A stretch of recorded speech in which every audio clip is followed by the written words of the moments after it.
Excellent dimanche à vous, chers frères et sœurs en Christ, et bienvenue à la Rhapsodie des réalités dévotionnelles quotidiennes du dimanche 18 juillet 2021. Alors, je suis votre sœur en Christ, la sœur Fabienne, qui vous apporte la parole de Dieu là où vous êtes à tout moment, par la Rhapsodie des réalités. Et votre Rhapsodie des réalités vous donne un pouce pour votre journée et donne un sens à votre vie. L'ange messager, encore appelé la Rhapsodie des réalités, est pleine de la glorieuse victoire de Dieu et son amour. Alors, aujourd'hui, nous allons recevoir cette parole de Dieu qui change vos vies, qui vous transforme de gloire en gloire. Amen. Mais avant de lire notre passage du jour, nous allons prier. Nous remercions l'Éternel pour la semaine qui s'achève. Oui, pour ses bienfaits dans vos vies, dans nos vies. Pour tout ce qu'il est en train de faire partout dans le monde.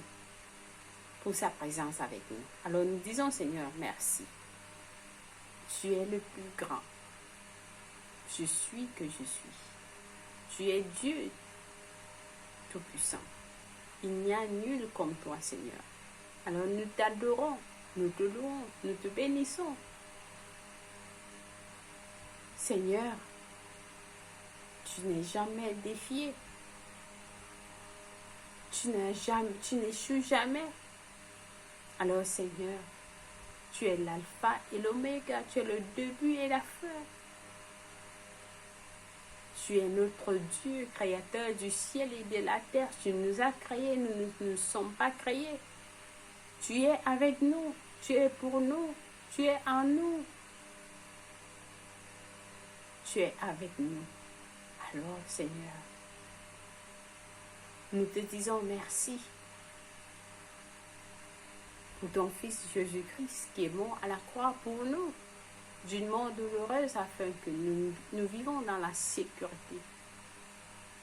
Nous te disons merci, Seigneur Jésus, pour le prix que tu as payé pour nous à la croix, pour ton sang qui a été versé pour nous. Nous te sommes reconnaissants. Et aujourd'hui, Seigneur, nous venons avec un cœur humble pour nous prosterner devant toi. Nous venons dans ton royaume, Seigneur, pour recevoir plus de grâce, pour nous aider lorsque nous aurons besoin. Merci, Seigneur, d'écouter nos prières, d'avoir été avec nous. Et tu es avec nous maintenant, tu es avec nous, avec tes enfants partout.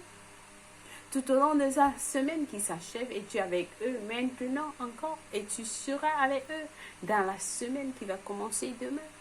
Nous te disons merci pour tout ce que tu as préparé en avance pour nous. Oui, Seigneur, aide-nous à marcher avec toi, pas à pas. Aide-nous à marcher sur le chemin que tu as tracé pour nous. De te tenir.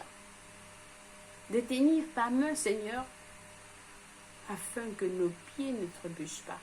Alors nous déclarons en cette semaine, ta nouvelle semaine qui va commencer, nous déclarons la faveur. Nous déclarons la vie en abondance dans la vie de tous qui suivent. Je déclare la paix dans leur maison. Je déclare la paix dans leur lieu de service. Je déclare l'abondance dans tout ce qu'ils vont faire. Je déclare l'abondance dans leurs finances. Je déclare l'amour de Dieu rempli dans leur cœur. Je déclare la joie. Oui, la joie inexplicable. Je déclare les portes ouvertes. Je déclare la présence de Dieu avec eux. Je déclare qu'ils sont éclairés, que leurs yeux spirituels sont ouverts tout au long de la semaine et au-delà, afin de discerner, Seigneur. Je déclare, Seigneur, je prie pour eux, Seigneur, qui reçoivent l'esprit de sagesse et de révélation dans la connaissance de Dieu et de notre Seigneur Jésus-Christ. Merci, Père éternel, d'être leur appui, d'être leur soutien, d'être leur rocher, d'être leur berger. Et ils ne manqueront de rien. ô Seigneur, car tu pourvois à tous leurs besoins. Nous te remercions, Seigneur. Au nom de Jésus-Christ. Amen. Alléluia. Nous t'aimons, Seigneur. Alors, chers frères et sœurs, nous allons lire notre passage du jour. Il est intitulé « Soyez conscients du spirituel ». Soyez conscients du spirituel. Alors, parce que ce Kilomètre a pris ce passage de 1 Pierre 5, verset 8, qui nous dit ceci. Nous lisons ensemble. Je vous en prie, prenez vos Bibles, ouvrez-les et lisez les passages bibliques avec nous. Amen. Loué soit Dieu. Nous lisons notre verset ensemble. Soyez sobres, veillez. Votre adversaire, le diable, rôde comme un lion, rugissant, cherchant qui il dévorera. Loué soit la parole de Dieu. Alors, chers frères et sœurs, ce message est très important. Vous devez comprendre, il nous dit, soyez sobres, veillez, ne dormez pas, vous oubliez vos corps. Ne dormez pas, veillez, soyez sobres. Votre adversaire, qui, le diable, rôde comme un lion, rugissant, cherchant qui il dévorera. Loué soit Dieu. Alors le pasteur nous dit, dans Luc 13, une femme courbée entra dans la synagogue. La Bible dit que depuis 18 ans, elle ne pouvait pas se redresser. Elle ne pouvait pas se redresser. Elle était courbée. Elle ne pouvait pas se redresser. Oui, certains d'entre vous ont vu beaucoup de personnes pareilles. Alors, suivez très attentivement ce qui se passe. Mais Jésus savait que son problème était spirituel. Vous avez peut-être des membres de famille qui ont de telles situations. Alors Jésus, il savait que son problème était spirituel. Alors il dit à ceux qui étaient présents, il a dit, parce que ces gens l'ont critiqué, alors il a dit, et cette femme qui est une fille d'Abraham, et que Satan tenait liée depuis 18 ans, ne fallait-il pas la délivrer de cette chaîne le jour du sabbat? Selon Luc 13, verset 16. Jésus a posé la question, il dit, cette fille, elle est la fille d'Abraham. Elle est la postérité d'Abraham. Que Satan a lié pendant 18 ans. Depuis 18 ans, il a lié. Ne fallait-il pas la délivrer de cette chaîne le jour du sabbat? Alors, le pasteur nous fait comprendre et dit, qui aurait pu penser? Qui aurait pu penser que c'était un esprit d'infirmité qui la tenait liée? Qui? C'est pourquoi je dis, vous avez des membres de famille, vous avez des gens que vous rencontrez en route partout, qui sont coupés. Mais comment est-ce que vous allez comprendre, qui pourrait penser que c'était un esprit d'infirmité qui l'a lié, qui la tenait liée? Alors, les médecins seraient en train d'essayer de découvrir ce qui est arrivé à ses os, à ses muscles, ses tendons, ses ligaments, faisant des examens futiles. Oui, les médecins vont faire des médicaments de gauche à droite, ceci, cela, monter, descendre, de l'argent dépensé pour faisant des examens futiles. Alors, mais Jésus a décidé que c'était un esprit d'infirmité. Il a décidé que c'était un esprit d'infirmité. Il est important, chers frères et sœurs, il est important il est important, parce que le pasteur nous dit que vous ayez le discernement spirituel. Ayez une mentalité spirituelle. Vous avez le Saint-Esprit vivant en vous. Il est l'esprit de connaissance. Il est l'esprit de connaissance. Grâce à la révélation et à l'illumination qu'il apporte à votre esprit, vous pouvez connaître la vérité concernant n'importe quelle situation. Vous pouvez connaître la vérité concernant n'importe quelle situation. Il est l'esprit de vérité. Le Saint-Esprit est l'esprit de vérité. Et une partie de son ministère dans notre vie est de vous guider dans toute la vérité. Le Saint-Esprit ne va jamais vous guider dans le mensonge. Il ne va jamais vous guider sur des problèmes. Il va toujours vous guider dans toute la vérité. Amen. De cette façon, vous pouvez toujours savoir ce qui se cache derrière un problème ou une situation particulière. Vous saurez ce qui se cache derrière un problème ou une situation particulière.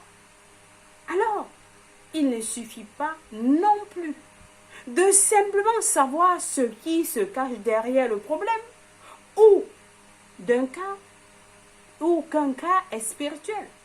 Ça ne suffit pas seulement, ça ne suffit pas non plus seulement de savoir ce qui se cache derrière le problème ou qu'un cas est spirituel.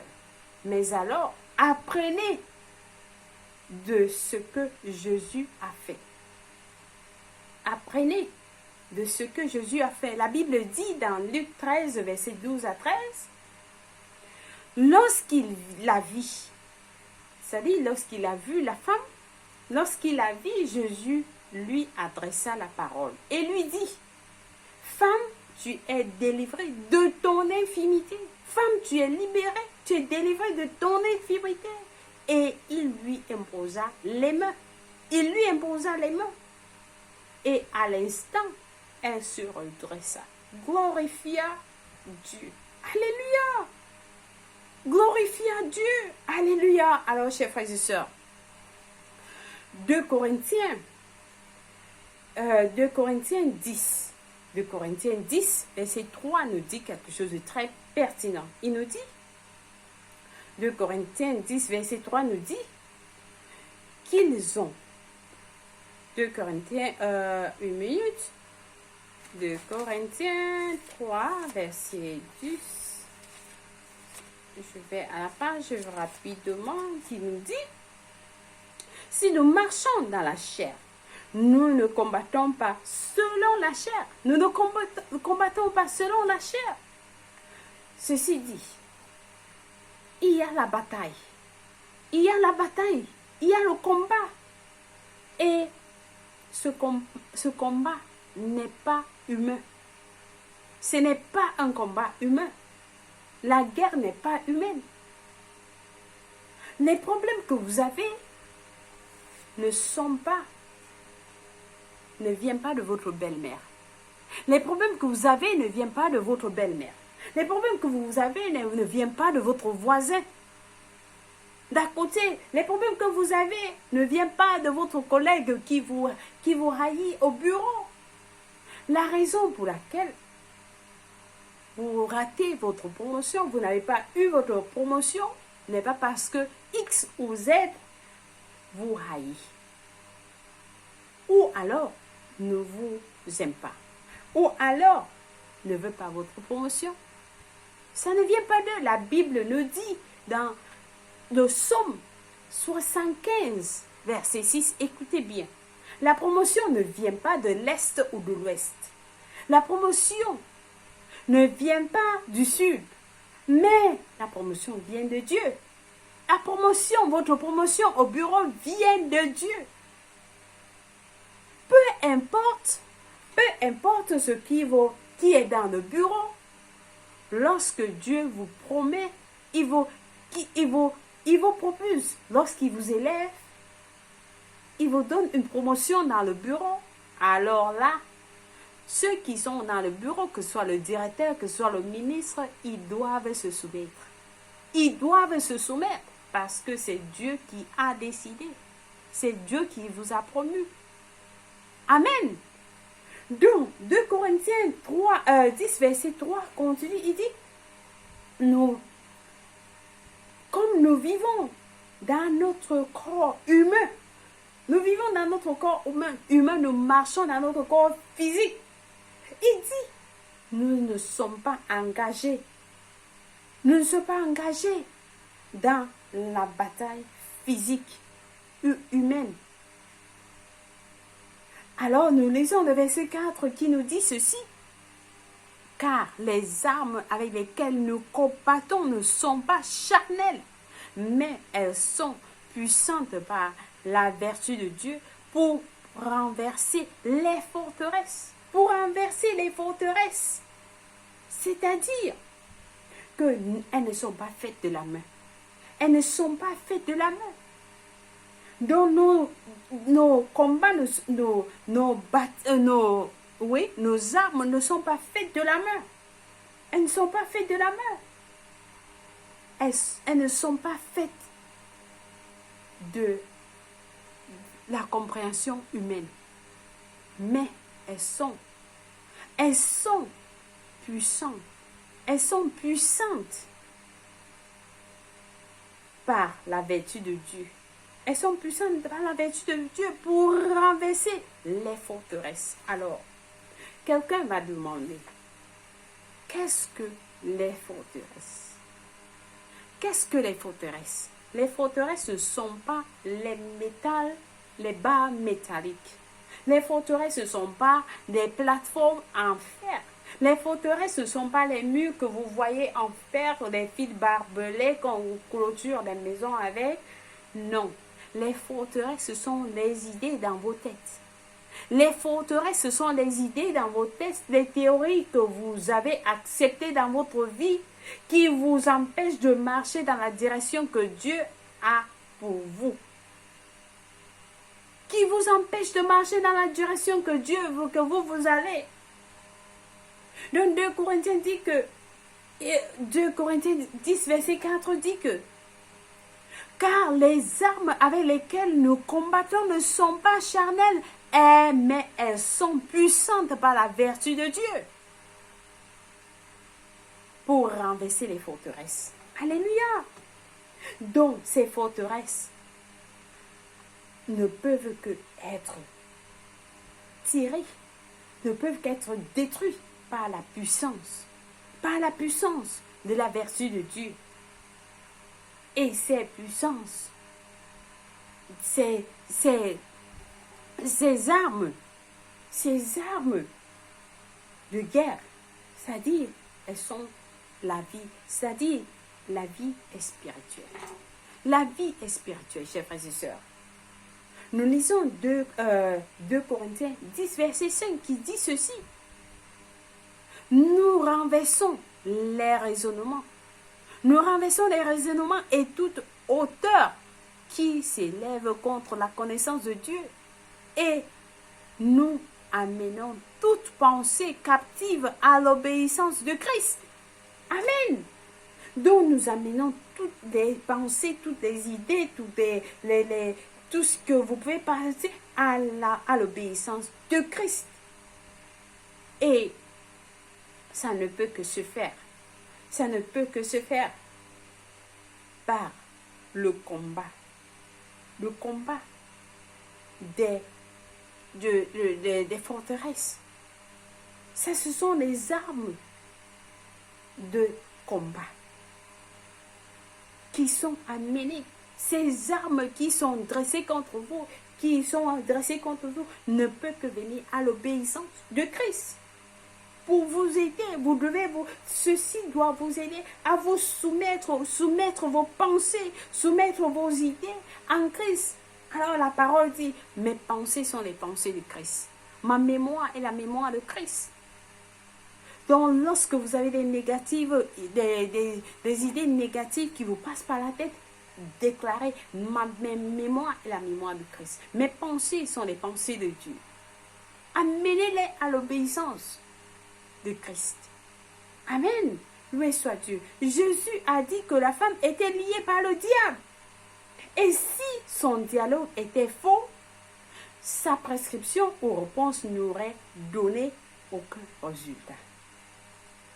Jésus a toujours interprété et traité les problèmes à partir d'une position spirituelle. Il a toujours traité les problèmes à partir d'une position spirituelle. De même, vous devez être spirituel et avoir une mentalité spirituelle. Ne voyez pas les choses physiques, les choses que vous voyez physiquement comme ce que c'est. Non! Écoutez l'Esprit de Dieu. Le pasteur nous amène à comprendre. Écoutez l'Esprit de Dieu, étudiez et méditez sur les Écritures. Priez souvent dans l'Esprit. Et votre vigilance et votre sensibilité spirituelle seront toujours au top niveau. Amen. Oui, quelqu'un a été béni avec ce message. Très puissant. Très puissant. Ça vous concerne. Partout. Tous les jours. Amen.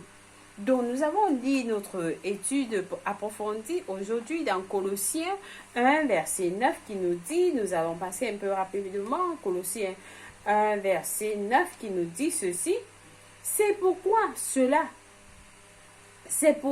que, je voulais dire, c'est pour cela que nous aussi, depuis le jour où nous avons entendu, nous avons été informés, nous ne cessons de prier Dieu pour vous. Et de demander que vous soyez remplis de la connaissance de sa volonté et en toute sagesse et d'intelligence spirituelle. Amen. Notre deuxième passage est de 1 Corinthiens 2, verset 14 à 16, qui nous dit ceci. Mais l'homme animal ne reçoit pas les choses de l'Esprit de Dieu. Il ne reçoit pas les choses de l'Esprit de Dieu. L'homme normal ne peut pas comprendre les choses de Dieu. Il ne peut pas comprendre les choses spirituelles. Car elles sont une folie pour lui. Elles sont une folie pour lui. Quand vous allez leur dire, oh, ce qui se passe, c'est pas spirituel, c'est pas physique, c'est spirituel, ils vont dire c'est une folie. Pour eux. Et ils ne peuvent pas les connaître parce que c'est spirituellement qu'on en juge. C'est spirituellement qu'on en juge. L'homme spirituel, au contraire, juge de tout. Et il n'est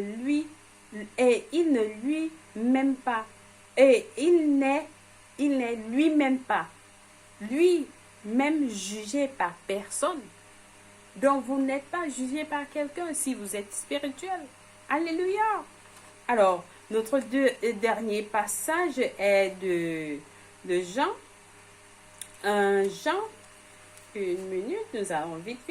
Jean 4, verset 1 à 4, il nous dit, bien-aimés, n'ajoutez pas foi à tout esprit, mais éprouvez les esprits pour savoir qu'ils sont de Dieu. Car plusieurs faux prophètes sont venus dans le monde.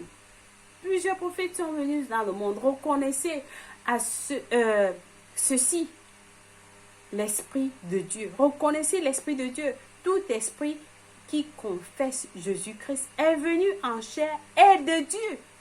Tout esprit qui confesse que Jésus-Christ est venu en chair est de Dieu. Sinon, ils ne sont pas de Dieu. Et tout esprit qui ne confesse pas Jésus n'est pas le Dieu, c'est celui de l'Antéchrist. Donc, vous avez appris la venue et qui maintenant, vous avez appris la venue et qui maintenant est déjà dans le monde. L'esprit d'Antéchrist est déjà dans le monde. Amen. Loué soit Dieu. Alors, chers frères et sœurs, nous allons partir plus rapidement à la confession du jour. Nous allons prier avec tout cœur. Notre confession du jour en disant, les yeux de ma compréhension sont inondés de lumière et je suis toujours conscient du règne spirituel. À mesure que je parle en langue, je suis rempli de l'esprit et ma vigilance et ma sensibilité spirituelle sont à leur apogée. Et avec la parole de Dieu dans ma bouche et le nom de Jésus-Christ, je règne sur les circonstances, Satan et le monde. Alléluia. Amen. Alors, nous avons des études bibliques aujourd'hui, mais nous passons rapidement à la prière du salut. Si vous n'êtes pas né de nouveau, priez cette prière avec moi, avec tout cœur. Et nous disons au Seigneur Dieu, je crois en Jésus-Christ, le Fils du Dieu vivant. De tout mon cœur, je crois qu'il est mort à la croix pour moi. Et Dieu l'a ressuscité des morts. Je crois qu'il est en vie aujourd'hui, alors je confesse avec ma bouche que Jésus-Christ est le Seigneur et le Sauveur de ma vie. Par lui et par son nom, j'ai la vie éternelle. Je reçois la vie éternelle dans mon esprit par la foi. À partir d'aujourd'hui, je suis né de nouveau. Je suis désormais un enfant de Dieu. Merci Seigneur de m'avoir donné la vie éternelle. Alléluia. Amen. Loué soit Dieu. Si vous avez prié cette prière, je vous rassure, Dieu vous aide.